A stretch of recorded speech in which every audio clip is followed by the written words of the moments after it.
jasa-jasa ini ketika dibikin kan juga pasti kita pikirin ini align nggak sama bisnis-bisnis yang existing. Gue ngelihat banyak perusahaan-perusahaan luar yang ngerekrut talent-talent dari Indonesia.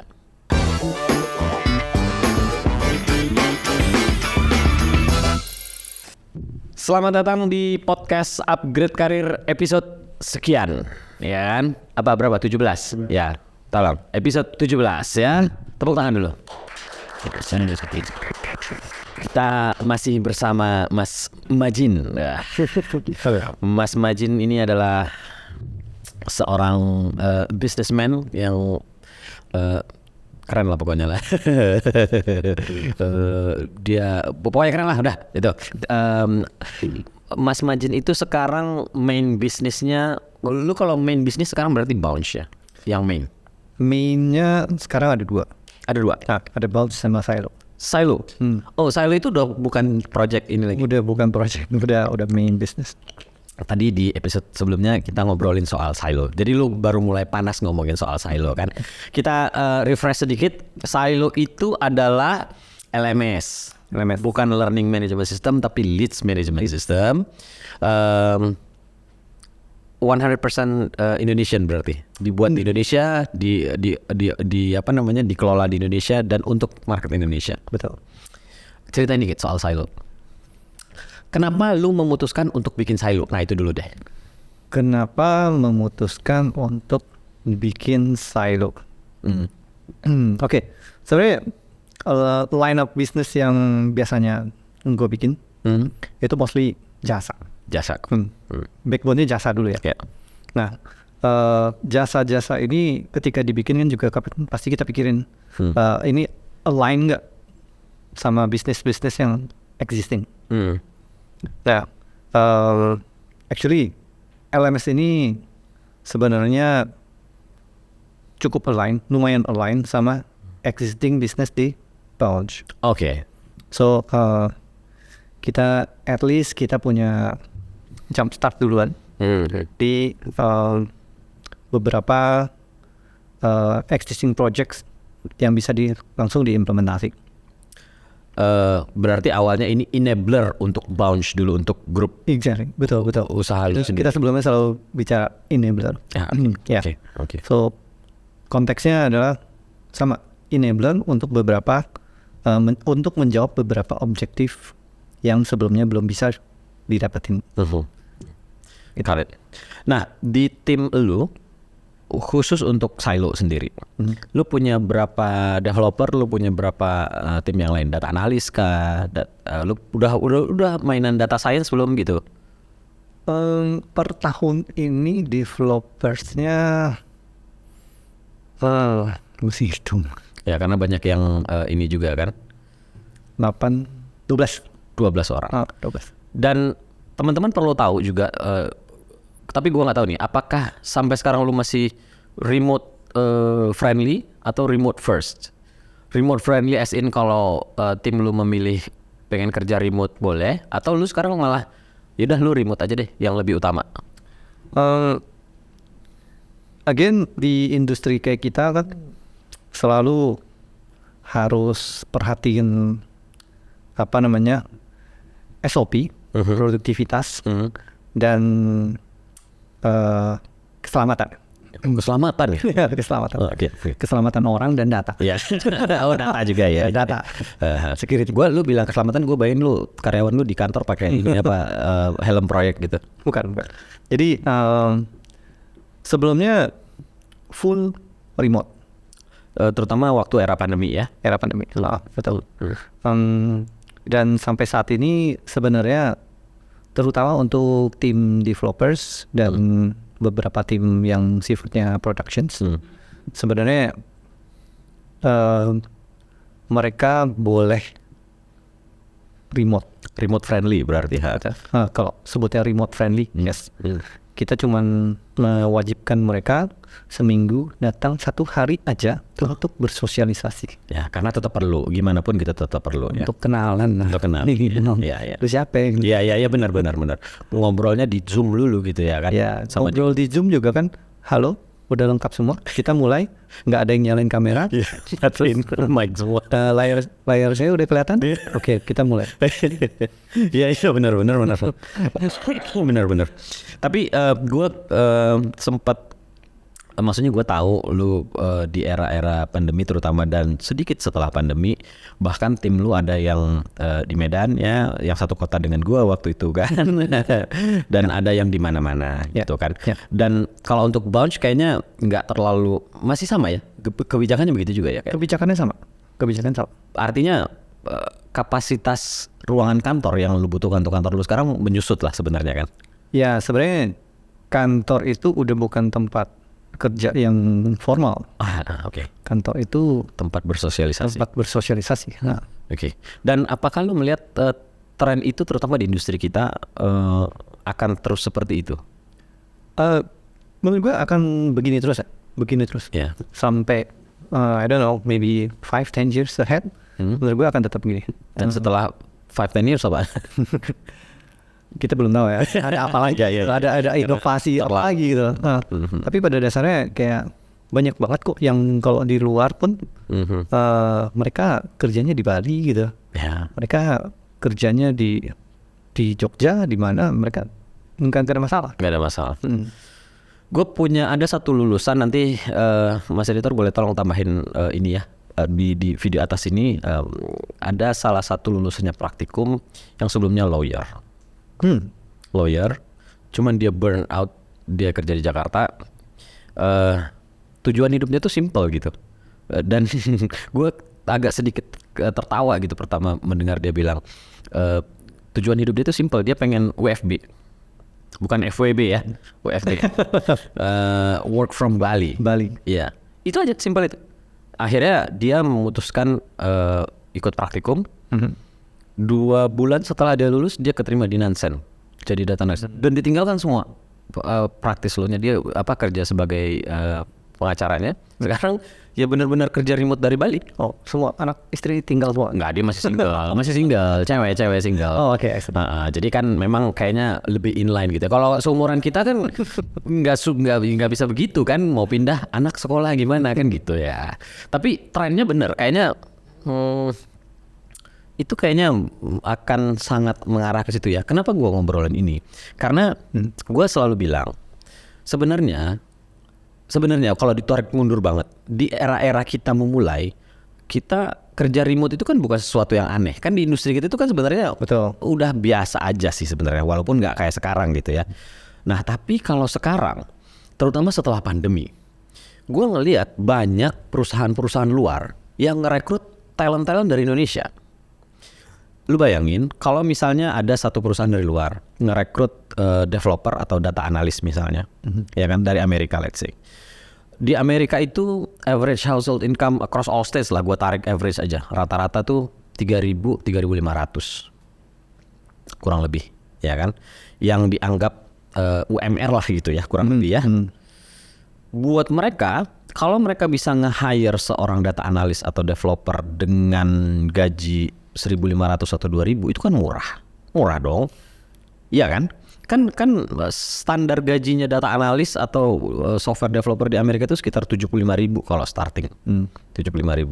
Jadi ketika dia bisa hire seorang yang cuman kalau berarti 24.000 per tahun, murah dong. Oke. Murah banget kan. Sementara buat kita pemula gajinya $2.000 itu kan tinggi dong. Lu ngelihat poin gue, ya.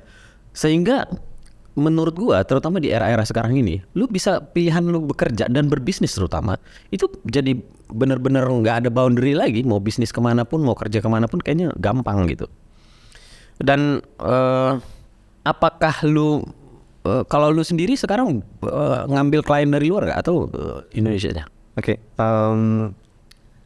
Kliennya sendiri sebenarnya regional base ya. Regional. Nah, jadi ada beberapa yang memang dari Singapura, Malaysia, tapi mostly di Indonesia. Oke, mostly Indonesia. Memang lu fokus ke Indonesia. Memang kerjanya possible begitu. Jadi kayak sekali-sekali aja mungkin kita visit mereka untuk WIP quarter, monthly atau quarter gitu. Gue dari dulu nih ya dengar istilah WIP itu sebenarnya apa sih WIP? Work in progress. Work in progress ya. Gue dengar istilah WIP dari dulu WIP apaan? Karena dulu kita sempat bersinggungan teman-teman ya. WIP apa sih WIP setiap hari nih gitu. Oke.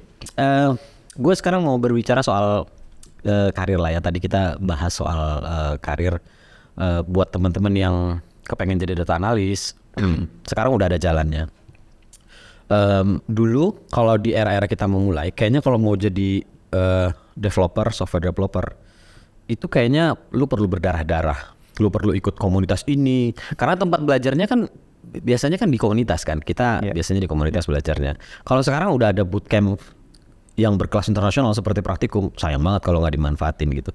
Nah, kira-kira menurut lu, gini, gue pengen nanya dari lu sebagai business owner dulu sekarang, lu kalau ngerekrut orang, lu ngelihat ijazah lagi nggak sih?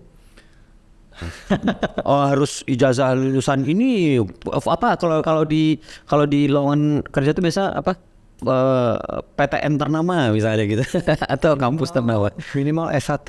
ya minimal ya pusat ya IPK minimal 3,75 gitu. No, bukan gitu.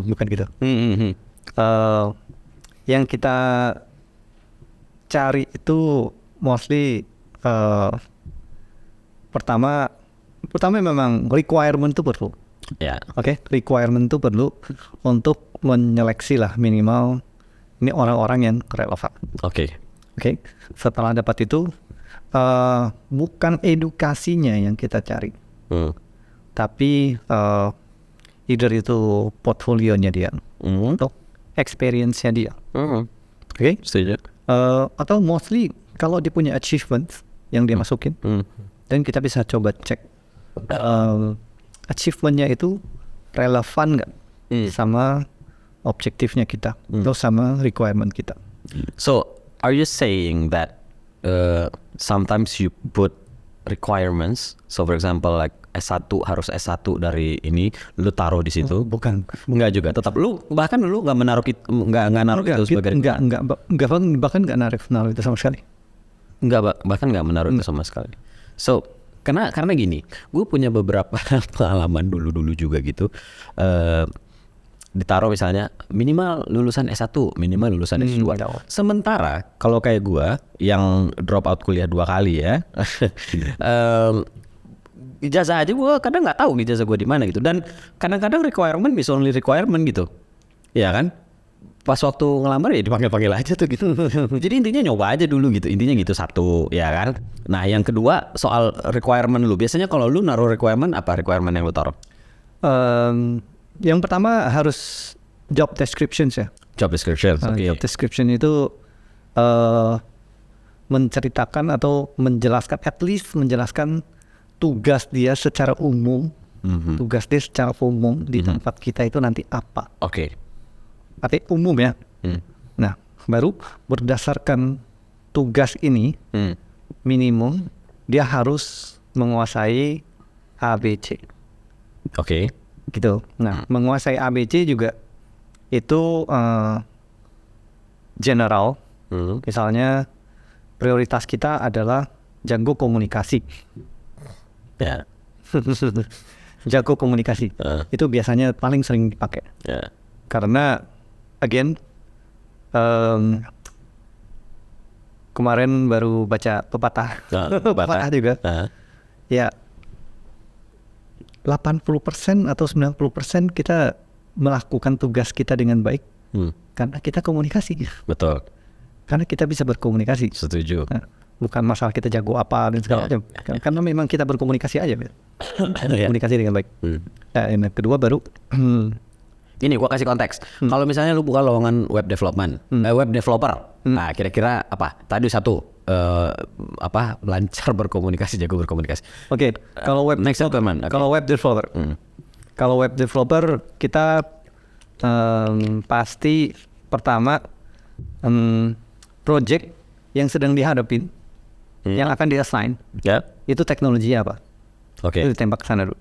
Berarti lu masukin teknologinya. Itu pertama. Misalnya Node.js, bla bla bla. Tapi pasti nggak akan cuma tulis Node.js.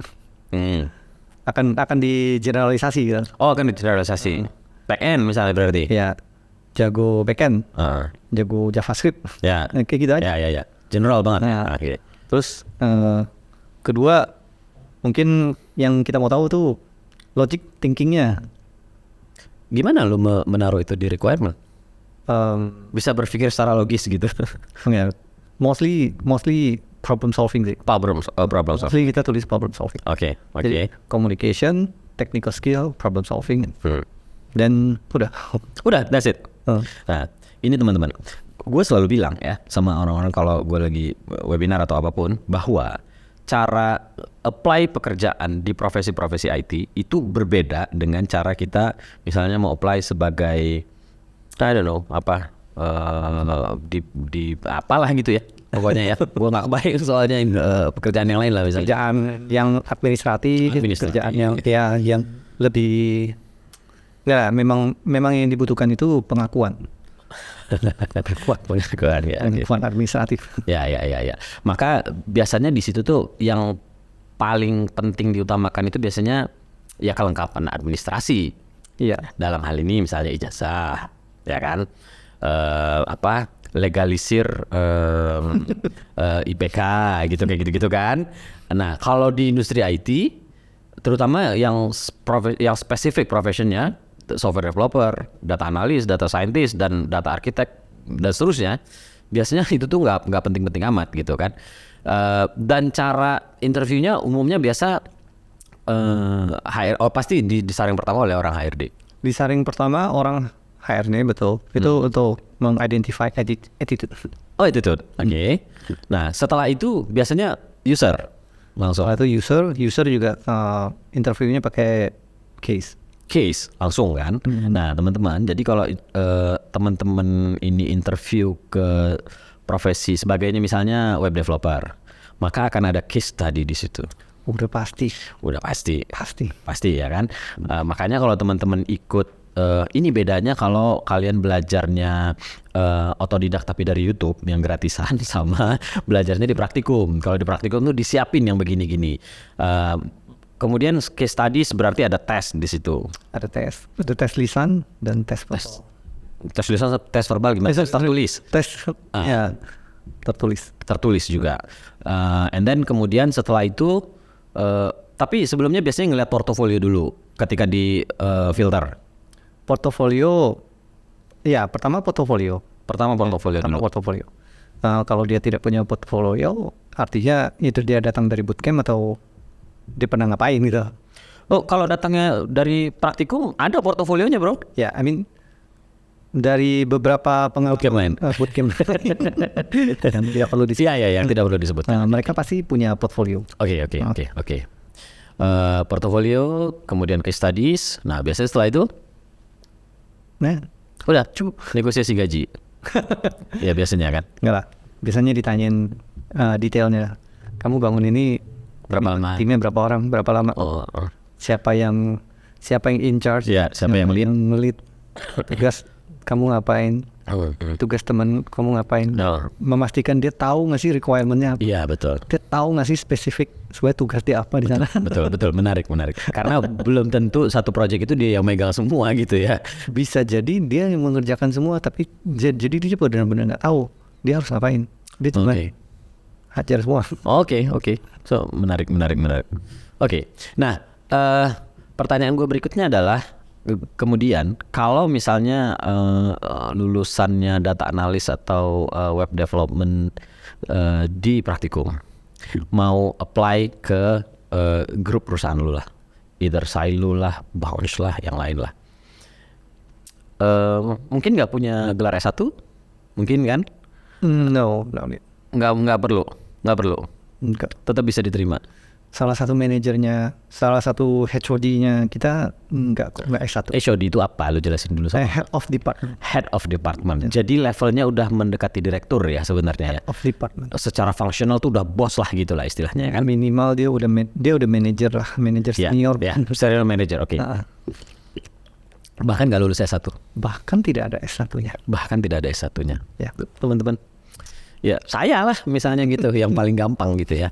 Bahkan tidak ada S1-nya. So, buat teman-teman yang banyak soalnya yang nanya sama gua, Mas, saya kalau lagi webinar gitu, saya kuliahnya perikanan atau saya kuliahnya tata boga katanya gitu. Bisa nggak saya mau jadi data analis? Kalau gua karena melihatnya dari sisi entrepreneurship minded, ya kan, entrepreneurs minds gitu kan, mindset. Kalau gue bilangnya gini malah, justru itu jadi nilai plus. Ketika misalnya ada orang yang kuliahnya tata boga, nggak ada hubungan amat sama ini kan, tapi dia ikut praktikum, oke? Ketika dia lulus, gue kasih tips and triknya, coba lu lamar di perusahaan chain restoran, maka lu akan jadi data analis yang punya potensi paling tinggi untuk di hire karena lu punya ngerti soal data analysis dan lu ngerti soal tata boga, lu ngerti soal industri itu gitu. Begitu juga soal misalnya kuliahnya perikanan, maka lu hire ngelamar ke perusahaan-perusahaan yang berhubungan dengan perikanan atau industri apapun itulah gitu, maka lu akan jadi top candidate di situ, gue bilang gitu. Menurut lu valid nggak yang gue omongin? Secara industrinya valid. Tapi biasanya yang kita lihat tuh dia punya OCD apa enggak? Punya what? Sorry? Dia kayak misalnya taruh barang di atas meja, dia taruh sembarangan apa enggak? Atau dia rapi? OCD, as in benar-benar OCD. Obsessive compulsive disorder. Kenapa dia masuk di tata boga? Karena pasti kan ada sesuatu, ada yang trigger. Ya. Nah, atau perikanan, artinya kan dia sayang atau dia care sama sesuatu. Ya, kan? Ya. So, maksudnya itu kan habit atau culture pribadi ya. Ya. Dan menurut gue itu something yang bisa sangat mendukung karirnya yang berikutnya. Ya. Karena sesuatu yang sederhana ini actually akan represent bagaimana cara dia bekerja. Ya. Imagine kalau memang dia data analis, dia developers, tapi dia OCD terhadap ini kan, dia nggak suka kalau berantakan shell. Means lu bakal jadi perfectionist. Bisa. I can imagine bahwa codingnya rapi. Ya, tapi juga bakal lama banget kelarnya. Ya, itu perlu di-train. Itu perlu di-train. Ya. Kapan itu cukup? Ya. Oke. Kapan itu boleh lebih lama dan segala macam. Kayaknya mic lu perlu dideketin dikit deh. Oke. Ya. Oke. Ya, gue setuju. Nggak, maksudnya gue tadi ngelihat itu dari point of view bahwa orang tuh biasanya langsung rendah diri, langsung ngerasa kayak yang, saya nggak ada pengalaman IT sama sekali, Mas. Gimana kalau saya pengen jadi developer atau jadi ini gitu? Gue coba membuka mata mereka bahwa sebenarnya lu bisa menjadikan apa yang lu punya itu sebagai nilai plus gitu, hanya dari sisi itu saja gitu. Betul. Dan nggak susah-susah amat sih kayaknya, ya kan? Intinya sih memang jangan minder lah. Jangan minder lah. Coba aja dulu gitu intinya. Coba pasti aja. Ada ininya, pasti ada celahnya. Nah, benar, setuju. Pasti ada jalan. Nah, lu tadi ngobrolin soal lulusan bootcamp, ya kan? Lu katanya ada meng-hire juga. Emang lu katanya ada pertanyaan soal praktikum. Apa yang mau lu tanya soal praktikum? Sebenarnya di praktikum itu course-nya udah ada apa aja sih? Oke. Orang kayak apa sih yang bisa dicari? Oke.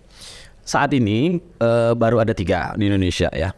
Kalau di luar udah banyak kan. Kalau di Indonesia itu ada web development.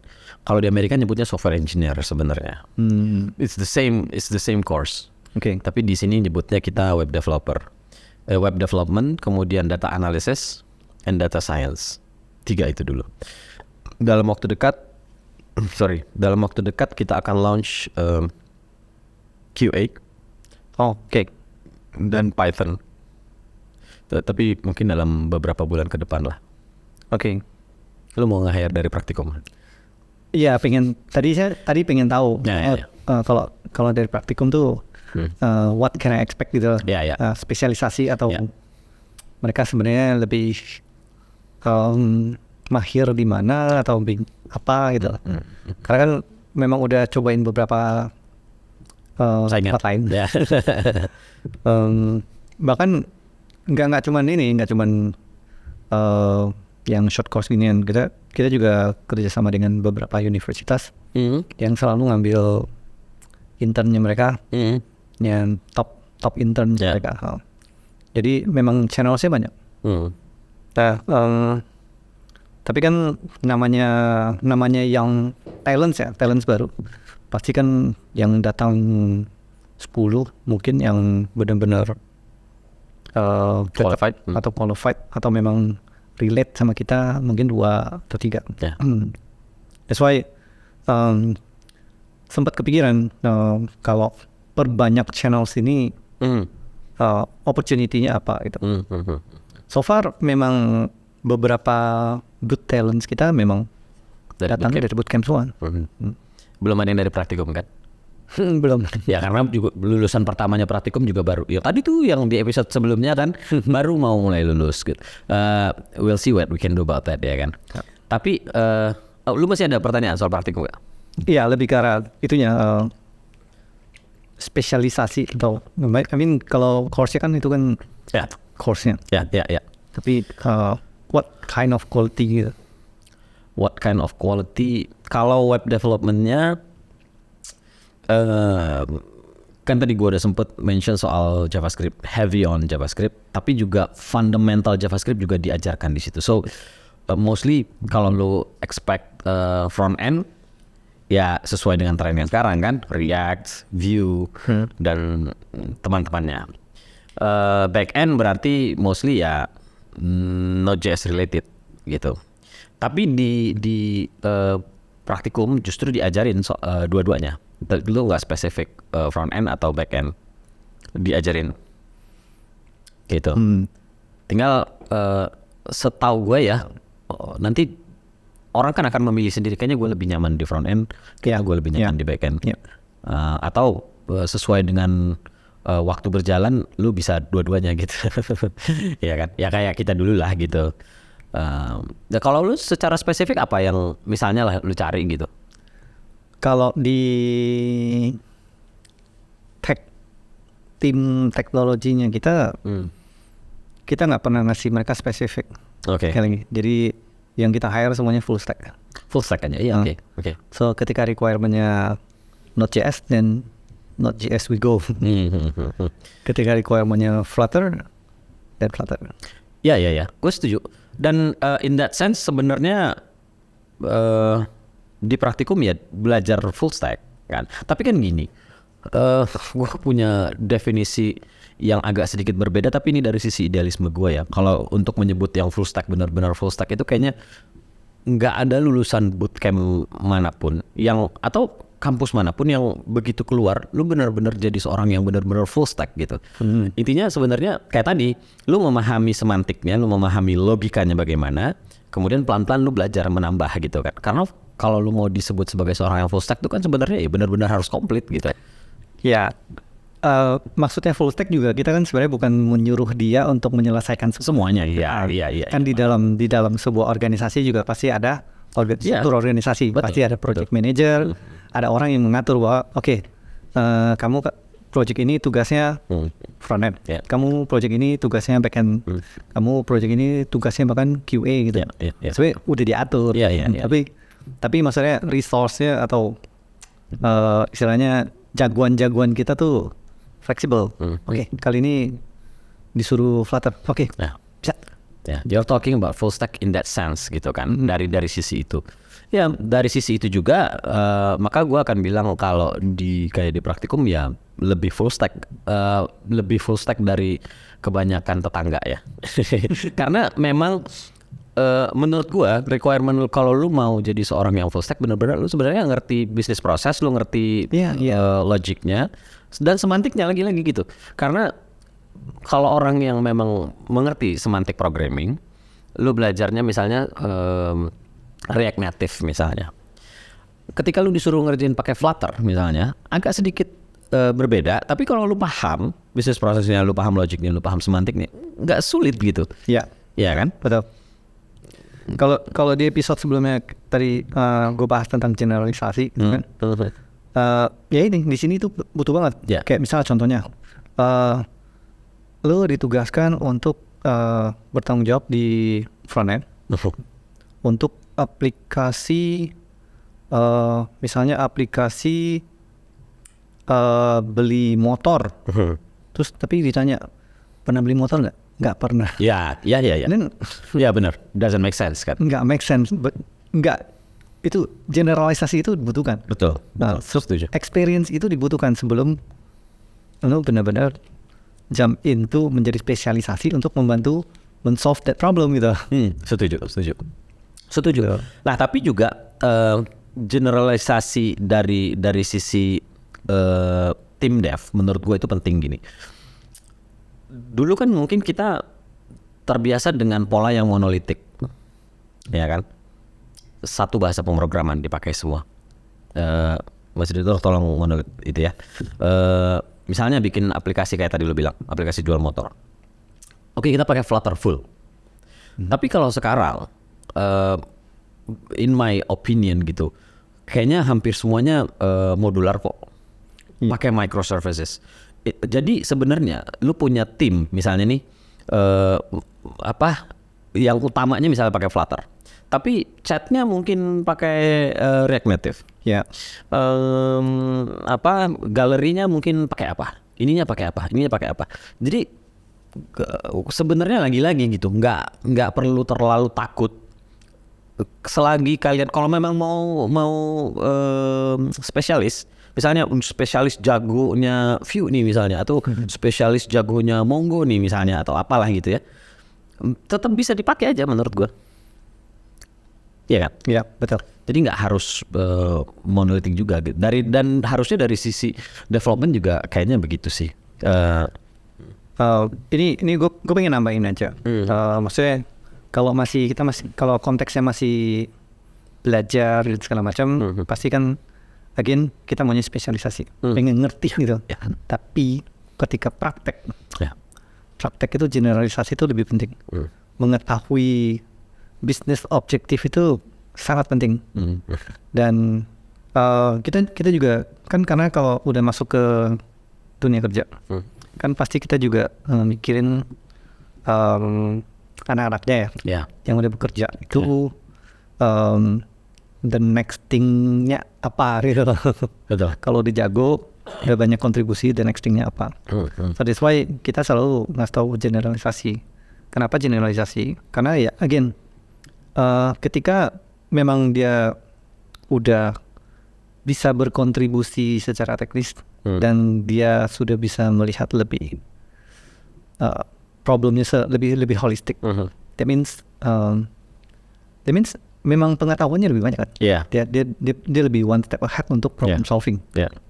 Dan apalagi kalau dia bisa membedakan bahwa ini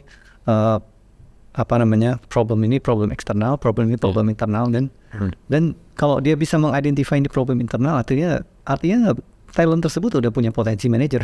Betul. Nah, ya.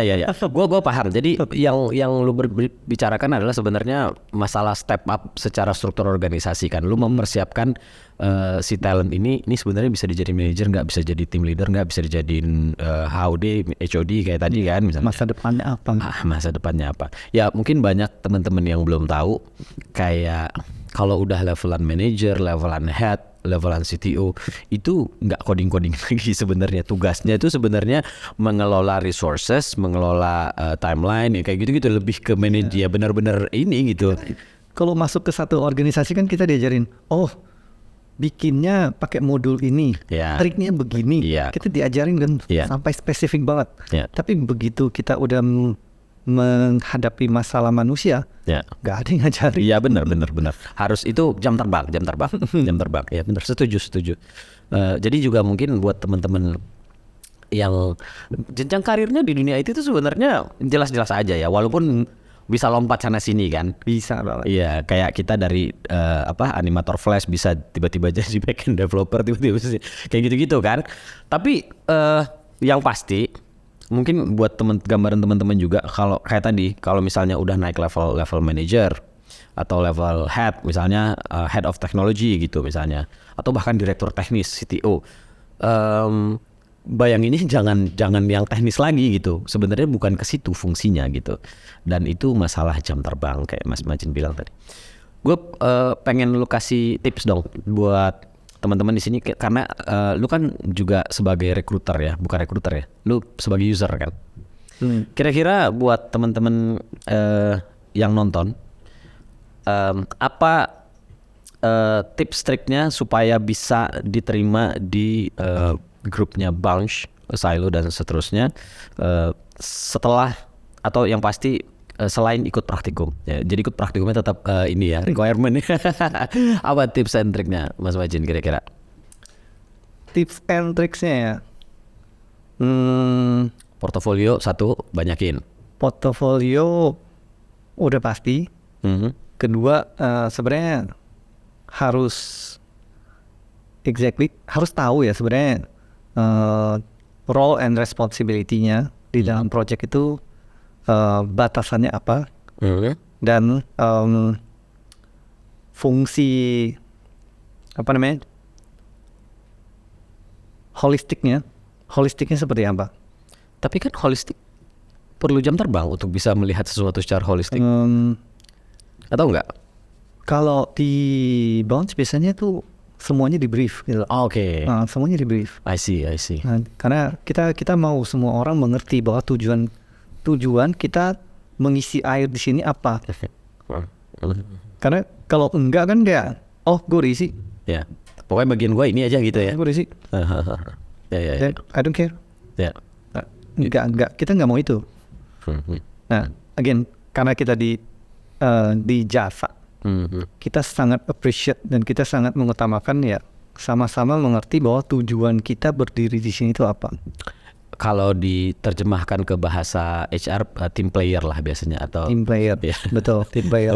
Team player, tapi kan team player juga jangan komunis ya. Iya betul. Kita bukan sosialis gitu. Iya. Team player.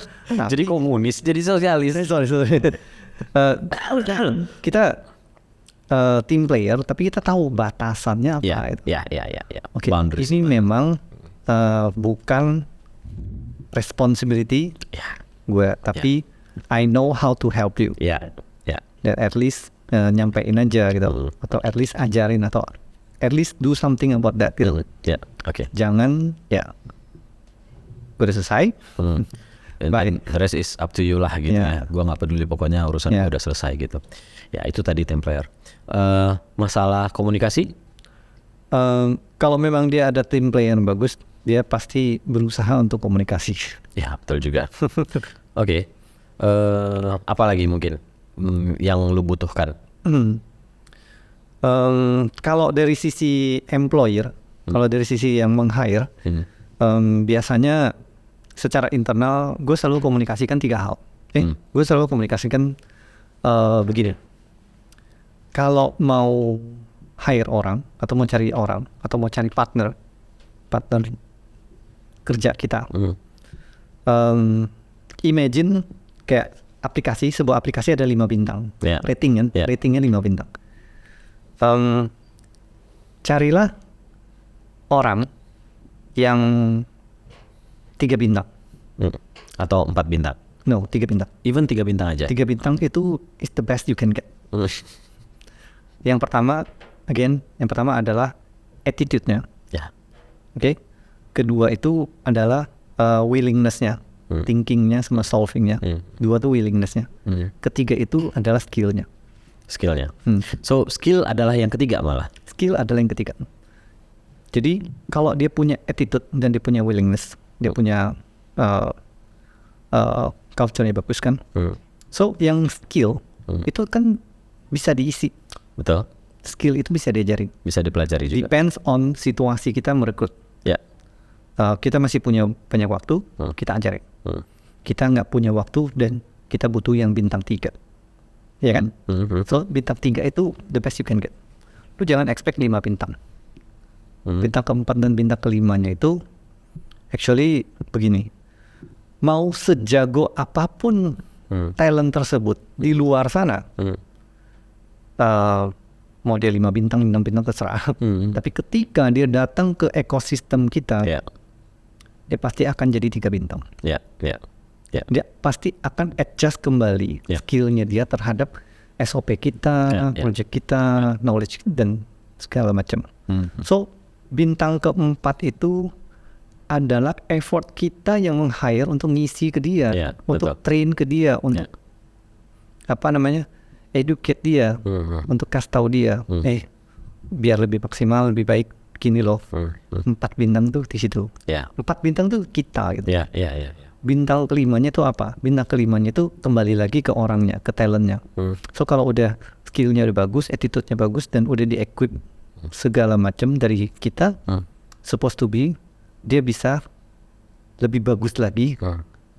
Dan itulah bintang 5-nya.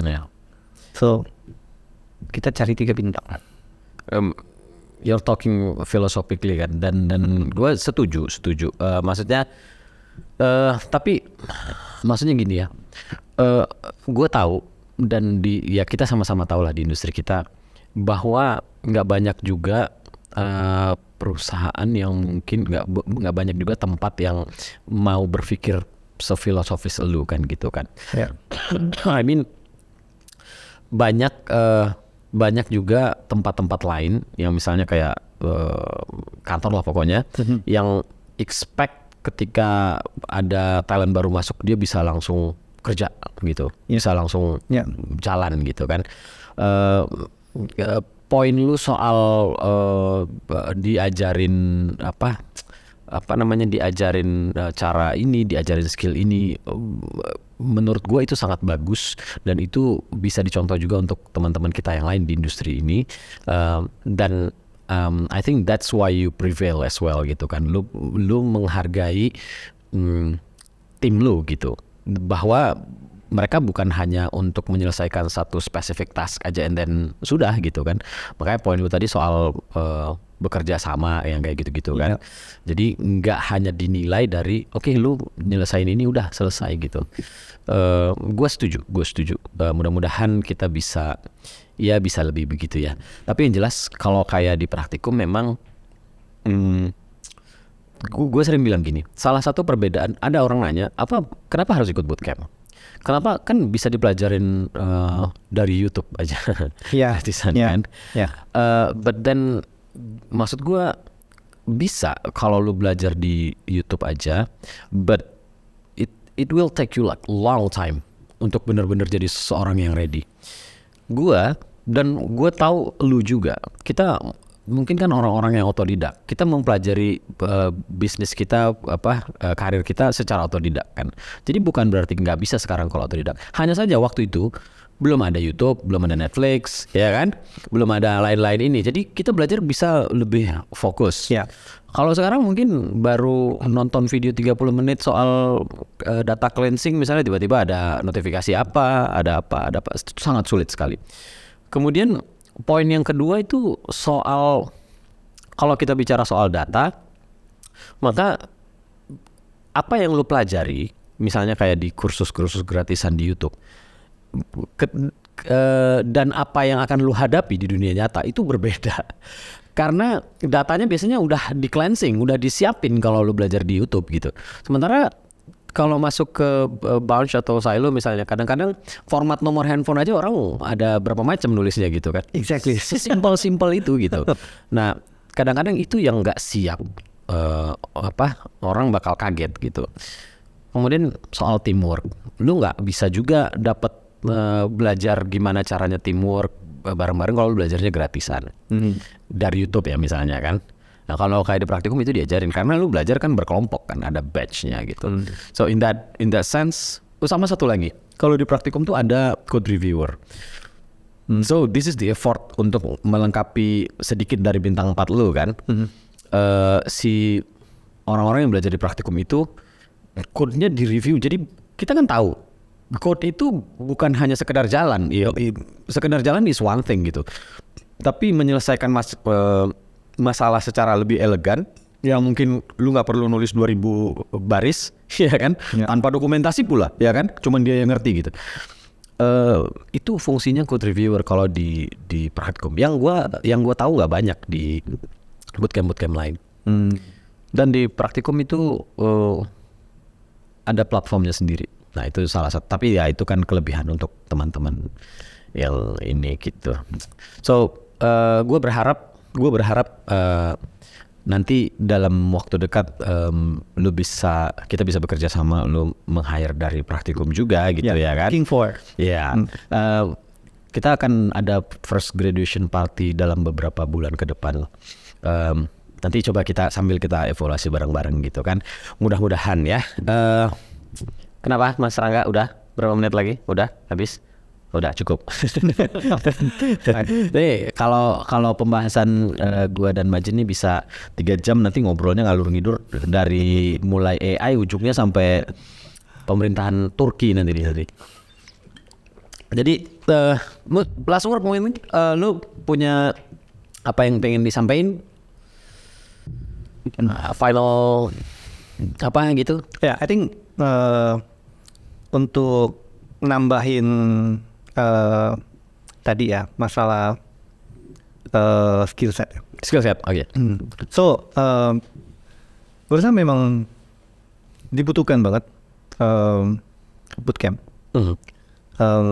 Dan yang tadi gue maksud dengan bintang 4 adalah setelah bootcamp pun, setelah menyelesaikan masalah A, B, C pun, actually ketika kita datang ke sebuah rumah baru, sebuah perusahaan baru, problemnya akan baru. Betul. Oke. Betul. So that's why di situ memang sangat dibutuhkan partisipasi dari tim si employer untuk briefing, how fill in the information di sini, problem solving kita gini caranya. Ya. Makanya harus diadaptasi. Ya. Problem solvingnya seperti apa? Ya.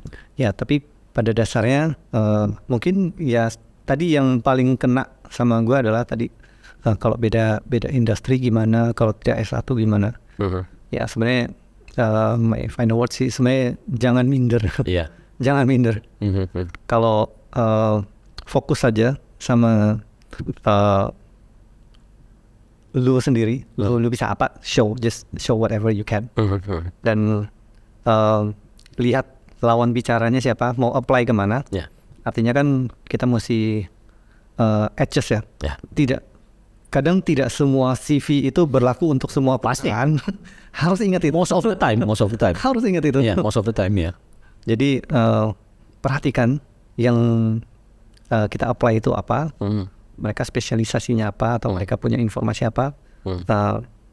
Cari poinnya, cari talking pointnya untuk biar kita lebih outstanding di sana. Itu sih. Itu kenapa di praktikum ada career preparation. Diajarin kayak gitu-gitu. Di praktikum, ya kan. Makanya join praktikum secepatnya. Kayak jualan dulu. Ya intinya gitulah. Intinya key takeaway-nya dari Mas Majid tadi, jangan takut, nyoba aja. Keep ngoprek kalau gue bilang ya kan, keep practicing. Jadi orang IT nggak ngoprek berat. Karena teknologi berkembang terus ya kan, dan aktif belajar selalu. Jadi gitulah kurang lebih ya. Terima kasih teman-teman sudah mendengarkan ocehan kami. Mudah-mudahan ada yang bisa diambil ya kan. Kalau ada yang bingung mau ditanyain silahkan komentar, atau silahkan tanya di grup Telegramnya Upgrade Career. Kita punya grup Telegram, Mas Editor silahkan ditampilin di sini ya kan. Atau boleh nanya ke sosmednya kita juga. Silakan aja, kita banyak channel. Boleh nanya-nanya, kita akan sangat senang sekali. Terima kasih Mas Majid sudah ngobrol panjang-panjang. Mudah-mudahan kita bisa berkolaborasi lebih banyak dalam waktu dekat ya kan. Terima kasih juga teman-teman udah nonton. Sampai ketemu di praktikum. Bye bye.